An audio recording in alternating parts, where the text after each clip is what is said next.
personal interactions with white people worse than ever? Yeah. So if you've turned on the news or even glanced at social media over the last few years, the question is in the title: do blacks and whites really hate each other? And I have an answer for it, but I want to see how this goes with the conversation, because I like to look at things from a centrist way of looking. I like that. I believe I'm more of a centrist, and I lean black. I lean left for some issues as well. you'd probably be under the impression that race relations, particularly between white and black Americans, is at an all-time low. The race wars are on the way, if you will. Because you have black people speak on behalf of black people, white people speak on behalf of white people, black people telling white people apologizing to black people, but you don't often see black people and white people just talking. Is this reflective of our real-world experiences? I think you may be surprised with what I found when I actually went out and did something crazy, talked with people. This is Black and White on the Gray Issues. Black and white on the gray issues. The first question, I guess, to you is, what would you say race relations are like in the States right now? Where do you think they are? I think it's almost even, man. Whereas, what I mean when I say even, like, okay, you know, there's still some work to be done. Sure. But there's not as much work that needs to be done. Because when you think about race relations right now, today, yeah, you know what I'm saying, everybody is basically communicating with each other. Everybody's doing their thing together. Yeah. You know what I'm saying? They're linking up on different fronts. They just taking care of their business, you know what I'm saying? Yeah. Now, you got some people that are dummies who really don't, you can say, want to get with the program. Mm-hmm. Yeah. And you got, you know what I'm saying, because it's a lot of things going on in the world, man. Yeah. Well, you're always going to have individual race, right? People who are racist, but it sounds to me like you're saying you think that they're better now than they were before. That they're... No, I'm saying times are better. Man. Yeah. Because if you go back to Emmett Till, people like that. Oh, yeah. You know what I'm saying? The times then versus the times now. Yeah. If you come to Deep Element. Yeah. And you're going to see. Then we kind of ended up with more of that, right? Emmett Till, then Me Too came out, and there were a bunch of people being falsely accused. But on the same token, what I'm saying, like, you saying race relations and issues, when I come to Deep Element, that's all I see is everybody's, you know, just like connected with each other. Well, that's what I see in real life, but I mean in the media. You know, in the media, oftentimes things are stoked, where they make it seem like it's worse. I mean, you know, no, you don't think so? No. Well, that's a good thing. I really think that, like, the media function is like on a scale bigger than what people think. Mm-hmm. You know what I'm saying? And I think that, like, I really believe that today, how the media operate, it can't operate with that basic regular stuff that it used to operate with. Right. So they have to go like deep cover. Right. You know what I'm saying? And really get the good juice, good stuff. You know what I'm saying? So you think media has an interest in controversy and making race relations seem worse than they are in real life? Most definitely. Yeah. Most definitely. That's what I find too. I find that my interactions, you know, having been raised in a church where it was mixed, you know, a lot of black people in church and being a comic, you know, being around a lot of guys, my interactions are very different from what you see in the media as far as the... When we say this here, man. Yeah. See, like, when you start putting labels on things, that's when things get messed up, right? Right. So, like, bam, if we all American, right? We all American, right? Yeah. So, like, if I go to a hospital and I need a blood transfusion, right? I can't say, don't put that white blood in me or that Mexican blood, you feel me? I got to accept the blood that they're going to give me and hope it, you know what I'm saying, work. That's a good analogy. Oh, good, on God. Yeah. So, like, I think that ever since... I like that. He said, and a lot of times we do try to label things. We try to put like a spotlight on something to give people like not necessarily false options, but false fears to make you think twice of the help that you're about to receive. So we say, we know that you're being operated on and you need a blood transfusion, but we do want to give you the option of taking black blood or white blood. That would be stupid as hell. First of all, I just want to be healthy. My family want me to be healthy. And, you know what I mean, if the blood matches mine and it's not going to get me sick, I don't want to hear nothing about no damn race. I don't care if the person is gay. I don't care if the person is Israel or Hamas. at the end of the day, is the blood clean? Is it good? Like, you're not even going to be able to have that conversation anyway. But the media does try to shake things up a bit because it's all about ratings. And that's the unfortunate part, because there's no media source that we can cut on today that will give us the absolute truth, simply because they have a dog in the fight. What's going on, Big Craig? What's up, man? How you doing? I'm blessed and highly favored, man. I have no complaints whatsoever. You hear this conversation they're having, man? Yeah, for sure. I mean, I'd ask for the black blood because I might get some rhythm. I might come out of there like, No, I think that's a great point that he makes, though, is we all try to act like we're so different, but if we were so different, we wouldn't be interchangeable. Absolutely. Absolutely, 1000%. You leave out of that bad boy and you got on a do rag like I got on, and you got a Newport and you eating some fried chicken, walking out of the day, and be like, "Whoa, Craig has changed. This is a certain bop he got nowadays." Nah, man, you're absolutely right, man. I don't want us to be the same at all. At all, man. It's dumb. It's not interesting being around a whole lot of people who just every single thing that you are, they are. I don't get that. It's nothing interesting about that. It's nothing interesting about it. But we should try to get to like just being more open with conversations. I like this conversation with between Steven Crowder and this gentleman, but I wonder if their conversation will be as nice, for lack of better words, if this gentleman knew that Steven Crowder was a right winger, he was a Trump supporter, and all that other stuff. I think it would be more interesting, but I don't know if it would be as nice, because some people judge you off top based off of your political affiliation. I think something that's happened in the last couple of years, we'll say like the last 8 years, I think that doesn't matter as much because we're noticing neither side is doing it right. Like, I wish you would have been over my house for Thanksgiving and said that, because people had things, man. It was almost a drag out conversation, but yeah, but he's going to talk to more blacks, I'm believing, and hopefully some white people as well, so they can chime in. But let's see what else comes from this, big dog. People put analogies on. That's when it got messed up. Yeah. Because now you can view this as something different. Right. That's a black thing. That's a white thing. He's black. Yeah. He's white. But see, you know what I'm saying? What about the American culture? Yeah. So The great melting pot. Are you proud to be American? Right. Yeah, man. You think it's a great country, flaws, but proud to be American? Yeah. Yeah. So- yeah. You know, and a lot of black people will probably fuss at him for that, because there's some people that's just so hung up on the worst of times that it's kind of disrespectful to hear another black person say that they are proud to be in a place that once enslaved their ancestors, that once, sick dogs and hoses on civil rights leaders and people just standing up for the things that were going on wrong against in our society. But the fact that you can look beyond that and understand that we've come a long way together. It wasn't only us, it wasn't only them, but it was us and them together that got this done. And people who can do that, they show a level of maturity that need to be adopted by everyone, in my opinion. do you think there's a place in the world right now that you could go that would not have a history like that, though? No, I don't. Question. No, I don't. I just honestly, I think that it's more polarized here, because we make sure that it stays in our faces. We make sure that we don't forget. It's like our number one goal is to make sure that you stay on that topic that's going to continue to feed the machine.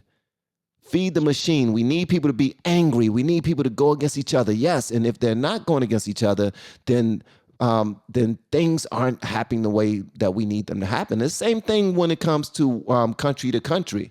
War, for some strange reason, the economy does well when there's war. The economy does well when there's tension between us and another country. I don't get it. We as people do well. Look at 9/11. Well, like 9/11, we were all there wasn't black and white. Hispanic and Asian. We were American. Yeah. What do you? And that's been my experience with both white and black Americans. What do you think about obviously this happened Deep Elm, like Black Lives Matter?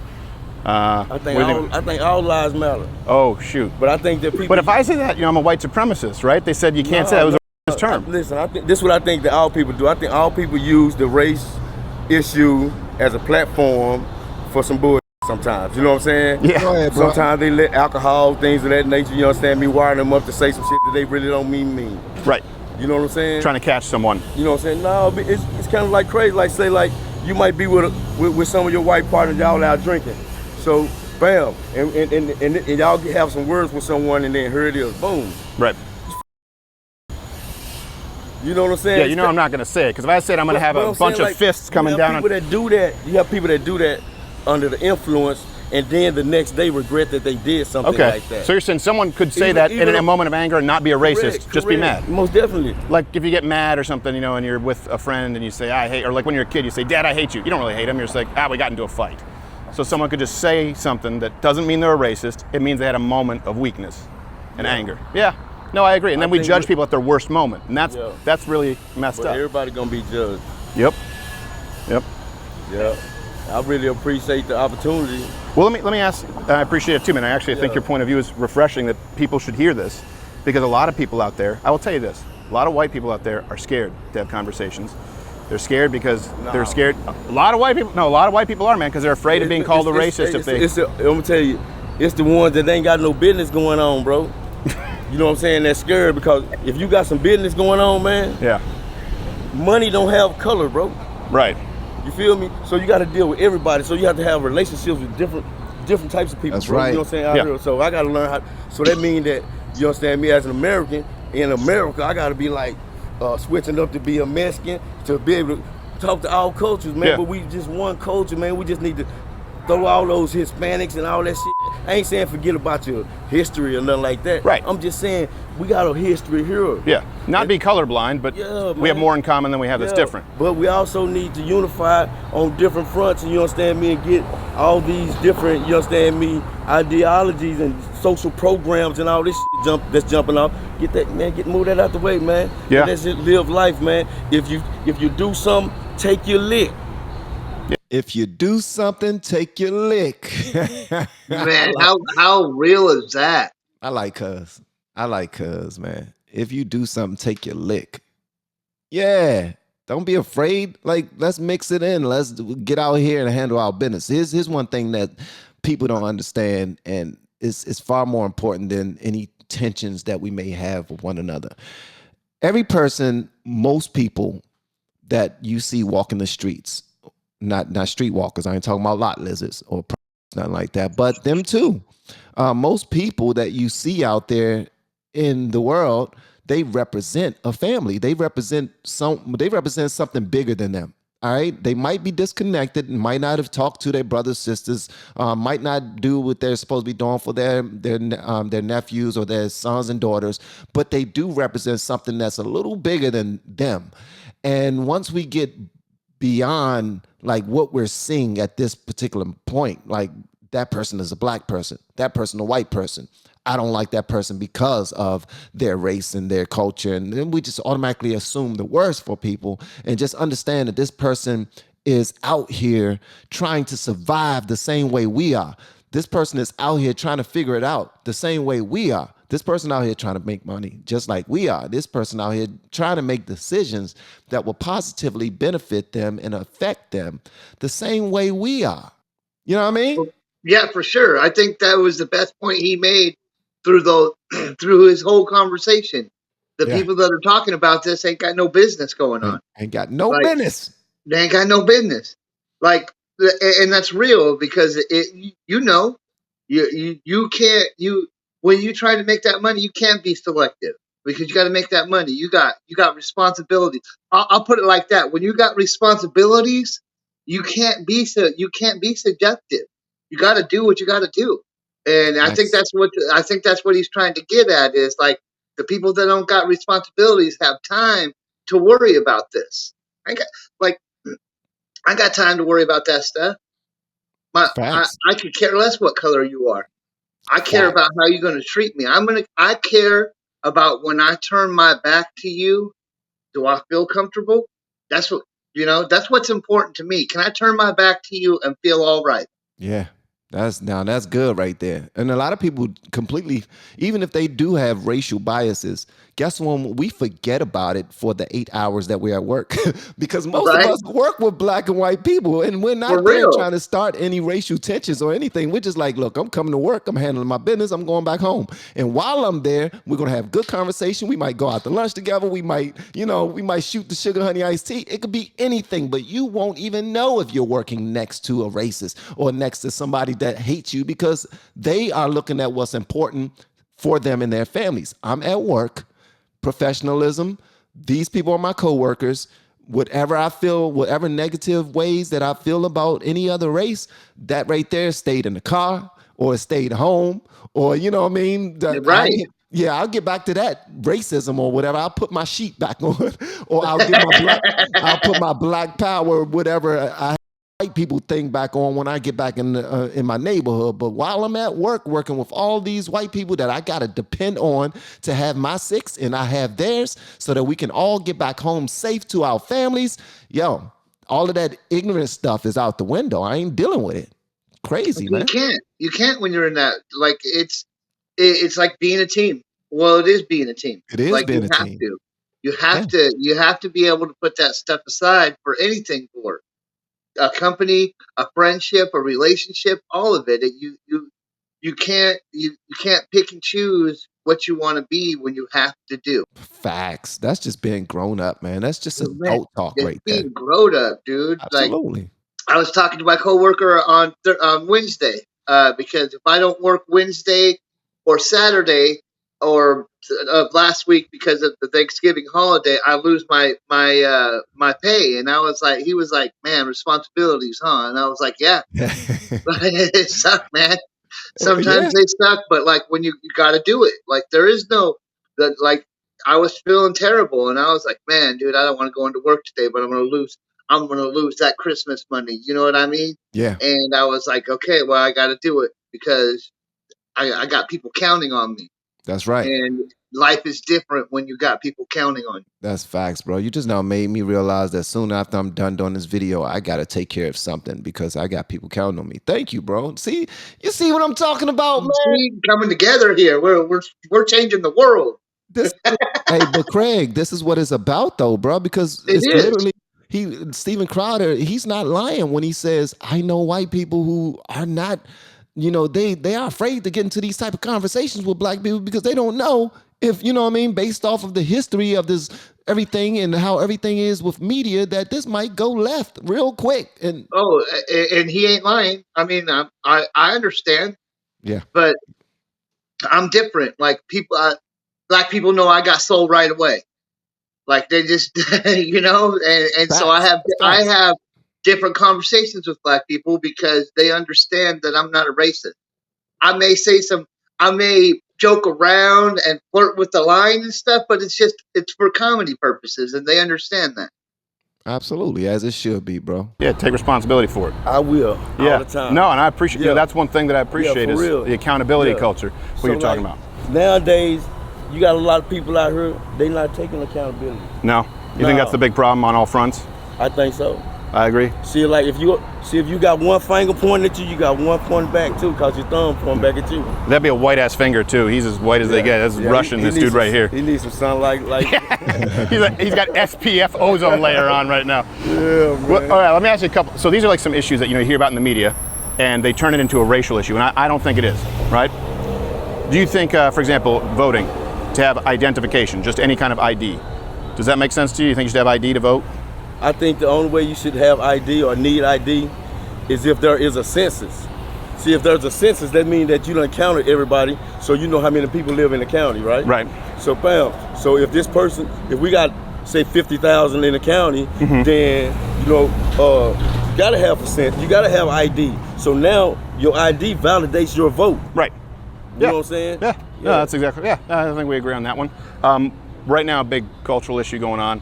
Like biological men, the trans men competing in women's sports. I don't think that should be done. I think that if he born a dude, no matter what his sexuality is, I think that he's still in the eyes of man and God gonna remain a dude. Yeah. So he can cut his off. He can, you know what I'm saying, inflate his chest. Yeah. He can put it and his butt. It's still a dude. I don't know what he does with his butt. You know I don't think what I'm that's part of the saying? procedure. He still got testosterone, man. Yeah, or at least he did. Yeah. No, that's a big issue. Well, here, do you think it's crazy though that what you just said, and I agree with you, could be labeled hate speech, right? Because now they'll say, "Oh, you're trans."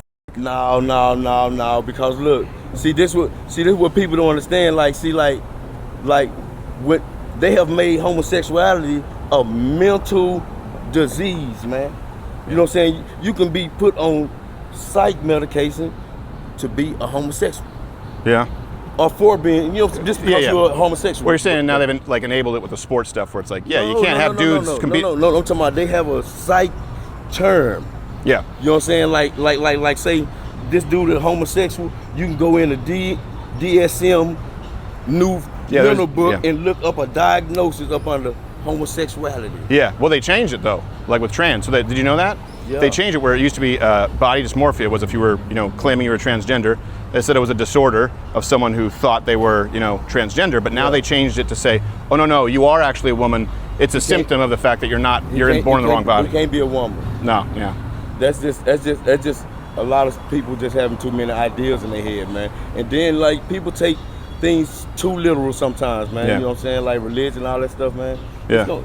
I think that at the end of the day, man, if you go through your problems and live your problems and if you happy with what you got going on, then everything's great with you. We're all Americans, right? And you believe in personal accountability.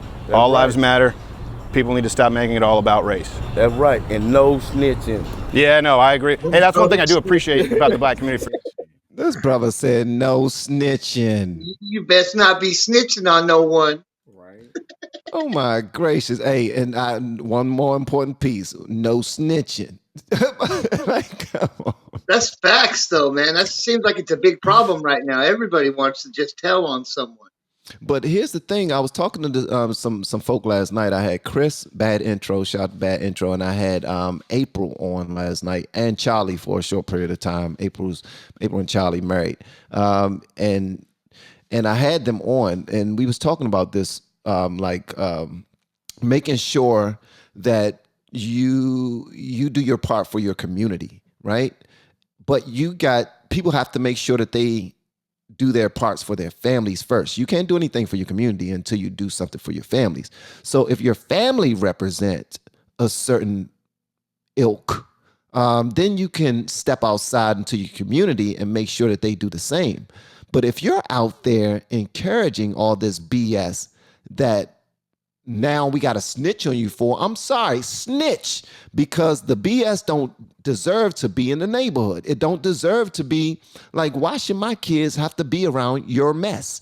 I'm doing my part for my family. Why aren't you doing your part for yours? And then we can come together as a actual community where when my kids are outside, I don't have to worry about them now. When my kids are outside, I don't mind if you correct them. Like back in the day, you remember back in the day, our neighbors would correct us. Our neighbors would sometimes tear our tails up, and our parents didn't care, or whoever was over us did not care, because they understood that our neighbors gave a crap about the rest of the community, and they kept the eye on the other children. So yeah, I'm in agreement with not snitching if your community usually take care of each other. If you guys usually make sure y'all are okay, and if you plan on taking care of this situation without involving the police.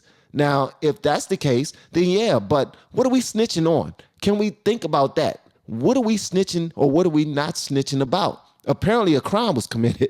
Apparently somebody was victimized. So if somebody was victimized, why are we trying to protect the person that victimized that person? For real. I don't snitch. I just look handle at that stuff if I gotta handle it. Well, I look at it like this. People want to protect the people who they know are doing harm simply because, well, it's just that they don't know any better. They just have to one day wake up and realize that, oh, I'm doing wrong. Maybe I should change it up one day. But that's not how it works. That's not how life operates. And people know this, but they choose to obfuscate that point about life. And that's kind of sad when you look at it like that. Facts. And what you're not going to do, Robbie Rob, is start throwing big words in before noon, like obfuscate, because now I got to go and Google that. Right? Where's my dictionary? Exactly. What would you call me? No. Yeah, exactly. What you say about my mama? Like, obfuscate. Yeah. Nah, but that was a great point, brother. Thank you so much. Hey, what's going on, Sextious? How you doing, man? What's up? I'm doing good. Just thought I'd come over and maybe bring another perspective into this kind of stuff. Sounds good, man. You have something so far? You want me to continue playing the video? Continue on. I'm I good. bet. I will tell you one thing. You look cool. You look like you got a pop hit solo single coming out. I wish. For sure. I've had a few of these guys are snitches. I'm not sure that they're not. You know. Hey, Brian. Thanks, man. Appreciate it, bro. Yeah. Oh, man. I appreciate it, man. That was refreshing. Thanks. Shout out to Cuz, man.